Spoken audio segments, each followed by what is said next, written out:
au domaine cyber. Donc ici, vous êtes dans un bâtiment qui date du XIIe siècle. Le domaine cyber n'existe que depuis le 1824. Et en fait, au XIIe siècle, c'était les moines bénédictins d'Altorf qui exploitaient le moulin de Voxheim. Donc le moulin, en fait, fonctionne via le canal de la Bruche. On a une rivière qui passe, je vais vous montrer après, du canal et qui faisait fonctionner le moulin hydraulique. Euh, et en fait, pendant la guerre au XVIIe siècle, ils ont perdu leur contingent de meunerie et ça leur a donné, on va dire, ils ont cherché une solution pour continuer à exploiter et gagner de l'argent. Et donc, ils ont développé la vigne. Et donc, en 1824, c'est la famille Sibert qui crée le domaine Sibert ici à Voxheim. Donc, ils exploitaient à l'époque 4 hectares de vignes sur les coteaux Grand Cru Altenberg de Voxheim. Et c'est Marcel Sibert qui a été le premier à revendiquer les Grands Crus en Alsace. Le domaine cyber aujourd'hui, ça représente une surface de 10 hectares et on produit 60 000 bouteilles. Donc moi je travaille au domaine cyber depuis 3 ans bientôt. Le domaine c'est un domaine de 10 hectares avec on exploite une quarantaine de parcelles sur 3 villages. Voxheim, la majorité des parcelles sont sur notre propre village d'exploitation et aussi Ergersheim et Soultz-les-Bains. Depuis mon arrivée, on a développé une gamme de créments puisque j'ai travaillé en Champagne pendant plusieurs années et ça m'a permis d'acquérir un savoir-faire qui aujourd'hui porte ses fruits pour le domaine. Et donc là, je vous présente la cuvée qu'on a créée pour les 200 ans cette année. On l'a appelée 1824. Donc c'est un blanc de blanc, c'est une seule parcelle de vigne, un seul cépage, le pinot blanc, et un seul millésime 2021. Donc c'est une cuvée qu'on va servir de l'apéritif jusqu'au dessert puisqu'elle n'a pas de dosage, il y a uniquement du vin à l'intérieur. On a choisi de ne pas la doser puisqu'en fait le vin était à son équilibre et avait été en harmonie avec notre savoir-faire. On a aussi notre grand cru Altenberg de Voxheim qui est propice au Riesling et on va élaborer des cuvées expérimentales. On a créé un Riesling qu'on laisse au froid pendant plusieurs semaines avant le pressurage et ça donne un vin très iodé qui vraiment sublime vos crustacés.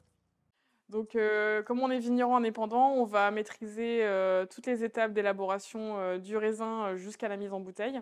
Donc ici, vous êtes vraiment dans notre chai de fabrication de nos propres bouteilles.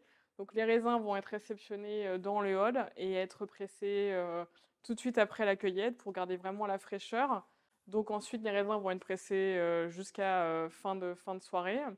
Et les jus vont être mis dans des cuves. En fait, on va séparer les fractions de jus. Donc, on a une cave pratiquement 100% inox, hein, vous pouvez rentrer à l'intérieur. Et donc, on a l'avantage d'avoir une cuverie avec beaucoup de petites cuves, entre 20 et 40 hectos. Et on a, depuis mon arrivée, investi dans des encore plus petites cuves, entre 8 et 12 hectos, pour vraiment euh, mettre en avant nos nouvelles parcelles, hein, puisqu'on a des toutes petites parcelles. Actuellement, au domaine, on élabore 2 cuvées en pinot noir. On a la chance d'avoir une parcelle de pinot noir sur le Grand Cru Altenberg de Voxheim. Donc, c'est celle-ci qui va être vinifiée en barrique. Donc on a un parc de barriques qui nous permet justement de donner au vin vraiment un potentiel tannique et de renforcer la qualité du vin, puisque c'est une parcelle qu'on conduit à la bourguignonne, hein, qui est taillée très court et qui donne vraiment des raisins de très bonne qualité. C'est pour ça qu'on choisit de l'élever en barrique. Et notre deuxième cuvée est élevée en inox. Le bois ne va pas donner un caractère boisé, il va vraiment donner la texture. Donc c'est un pinot noir qui a vraiment cette tonalité soyeuse et très fruitée, très framboise.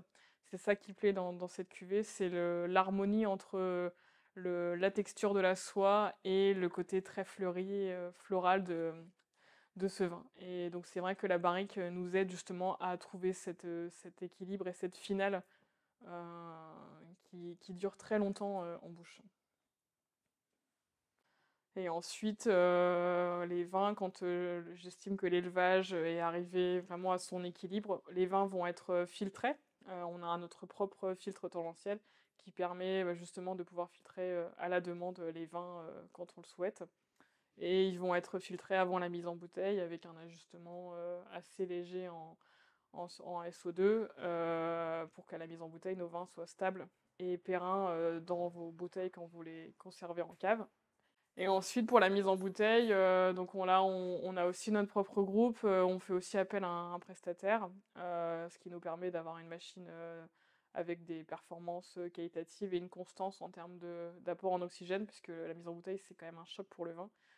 Et donc ensuite, les vins, venez avec moi, je vais vous montrer le stockage. Les vins vont être stockés pendant plusieurs mois avant la mise en bouteille, avant la commercialisation, pardon. Et donc ensuite, les vins, quand ils sont prêts pour être commercialisés, on a une laveuse, sécheuse, étiqueteuse, ce qui nous permet justement voilà, de maîtriser de A à Z de toute la chaîne d'élaboration des vins. Et donc ensuite, les vins sont stockés ici et on a aussi un stockage d'appoint pour toujours répondre à nos commandes et être assez rapide justement dans les livraisons. Voilà, là vous avez vu l'ensemble des étapes d'élaboration des vins et ensuite je vous propose la dégustation. Moi, c'est Lucas Husser, donc je suis co-gérant au Serre à Marenheim. Donc c'est une vieille maison un restaurant familial. Donc moi, je suis la 5e génération avec mes sœurs. Ça a commencé en 1930 avec mon arrière-arrière-grand-père Paul Wagner. Et donc moi, voilà, donc c'est une petite maison familiale, donc forcément, je vais être un petit peu partout. Après, je vais opérer un petit peu plus en salle ou en réception, tout ça, à l'accueil des clients. Et je m'occupe un petit peu aussi, je m'intéresse beaucoup au vin notamment, au bon vin. Et, heu, et c'est aussi pour ça que j'ai connu un peu la maison Cyber. Enfin, la maison Cyber, c'était une maison avec laquelle on travaillait déjà à l'époque de mon grand-père à grand-père. Heu, et là, en fait, ça fait depuis 2 ans qu'on a un peu repris contact, depuis que Estelle a repris.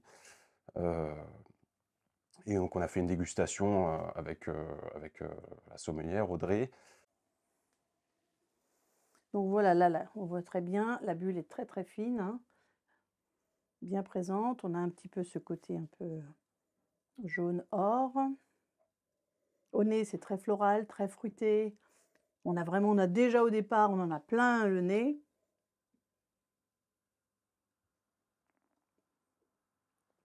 Voilà, là, on est vraiment sur le côté un petit peu fruité. On a un petit peu le côté même un peu boisé qui est là et une très, très belle longueur en bouche. La bulle fine qui est présente sans être trop opulente. Pour moi, le crément, c'est vraiment, on peut aller sur tout un repas avec le crément. Vu que la bulle est très fine, ça va pas gêner pendant tout le repas et là, on peut aller vraiment avec les poissons, avec une volaille, en ce moment, on peut aller avec une volaille avec une sauce au mori et là, ça choquera pas du tout de rester sur le crément sur tout le repas, quoi, hein. Alors, on n'ira pas sur une viande, peut-être pas sur un bœuf ou quelque chose comme ça, parce que là, il faudrait peut-être un peu plus de pinot noir dedans, qui a un peu plus de corps. Là, comme la bulle est très fine, le côté un peu fruité, il faut aller plutôt sur des poissons, sur des volailles, le veau avec voilà, la bouchée à la reine, on peut même faire ça sur la bouchée à la reine, avec une petite sauce crémée comme ça c'est top. Donc ici vous êtes dans le jardin du domaine, donc c'est un endroit historique hein, puisque le domaine Cyber a une grande étendue de jardin, ce qui nous permet de nous ressourcer, de vous accueillir. Et puis vous entendez les oiseaux, donc on est vraiment au cœur du village. L'église est juste devant moi. Donc c'est ici qu'on va fêter les 200 ans dans le parc du domaine. Vous pouvez admirer le magnifique magnolia. Donc on a beaucoup de place pour vous accueillir et pour vous reposer après la balade dans les vignes. On aura un espace de restauration avec notre partenaire à la boucherie Rélinger. Et les enfants pourront jouer et vous pourrez déguster les vins et découvrir l'atelier remuage des créments.